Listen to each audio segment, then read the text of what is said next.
मित्रों, नमस्कार। हर साल के भांति इस साल भी 14 सितंबर को देश हिंदी दिवस मना रहा है। एक ऐसा दिन जब देश के अलग अलग स्कूल, कॉलेज, विश्वविद्यालय और सरकारी निजी कार्यालयों में अलग अलग तरह के कार्यक्रम आयोजित किए जाते हैं। साथ ही 1 से 15 सितंबर को हिंदी पखवाड़े के तौर पे भी मनाया जाता है। ऐसे में आइए जानते हैं हिंदी दिवस और इससे जुड़ी बड़ी बातें। हिंदी दिवस 14 सितंबर को ही क्यों मनाते हैं? बाबा साहब अम्बेडकर की अध्यक्षता वाली समिति में भाषा संबंधी कानून बने जाने की जिम्मेदारी अलग अलग भाषाई पृष्ठभूमियों से आए 2 विद्वानों को शामिल किया गया था। एक थे बम्बई की सरकार में गृह मंत्री रह चुके कन्हैया लाल मानिकलाल मुंशी, जबकि दूसरे तमिल भाषी Narasimha Gopal Swami Iyengar. Indian civil service में अफसर होने के अलावा 1937 से 1943 के दरमियान जम्मू कश्मीर के प्रधानमंत्री भी थे। इनकी अगुवाई में भारत की राष्ट्रभाषा को तय किए जाने के मुद्दे पर हिंदी के पक्ष और विपक्ष में 3 साल तक गहन वाद विवाद चला। आखिर में मुंशी अयंगर फार्मूला कहे जाने वाले एक समझौते पर मोहर लगी और 14 सितंबर 1949 को भारतीय संविधान के अनुच्छेद 343 से अनुच्छेद 351 के रूप में जो कानून बना, उसमें हिंदी को राष्ट्रभाषा नहीं राजभाषा का दर्जा गया। तभी से 14 सितंबर को हिंदी दिवस मनाए जाने की शुरुआत हुई।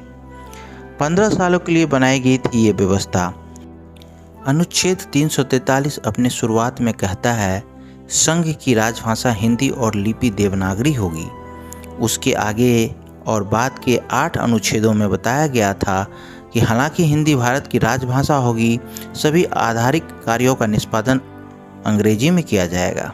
ये व्यवस्था 15 सालों के लिए बनाई गई थी, जिसके दौरान ये प्रयास लिए जाने थे कि देश भर में धीरे धीरे हिंदी को सरकारी कामकाज की भाषा बनाए जाने का चरणबद्ध कार्य किया जाएगा। इस अंतरिम समय के बीतने के बाद क्या होगा, उस बारे में कुछ नहीं कहा गया। इस विषय की जांच करने के लिए भविष्य में एक संसदीय समिति बनाए जाने का फैसला किया गया। इसके अलावा संविधान में 14 अन्य भाषाओं की मान्यता दी गई थी। 15 सालों के बीत जाने पर भी केंद्र सरकार के कामकाज में हिंदी का काफ़ी कम प्रसार हो चुका था। हिंदी भाषा बोलने वाले लोगों की संख्या कितनी है?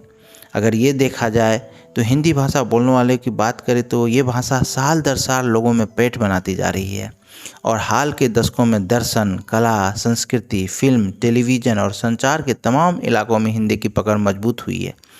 2011 के जनगणना के आंकड़ों के मुताबिक देश भर की आबादी के 43.63 लोगों की मातृभाषा हिंदी है। ये आंकड़ा 2001 में 41.03% थी। इसके बाद बंगाली और मराठी भाषा का स्थान आता है। सबसे अधिक हिंदी भाषी उत्तर प्रदेश में हैं। इसके बाद बिहार, मध्य प्रदेश, राजस्थान और हरियाणा का स्थान आता है। भारत के अलावा Mauritius, Suriname, Guyana, Fiji, त्रिनाद, tobacco और नेपाल में भी हिंदी बोलने और समझने वाले लोगों की आबादी है। हिंदी है हम, वतन है हिंदुस्तान हमारा।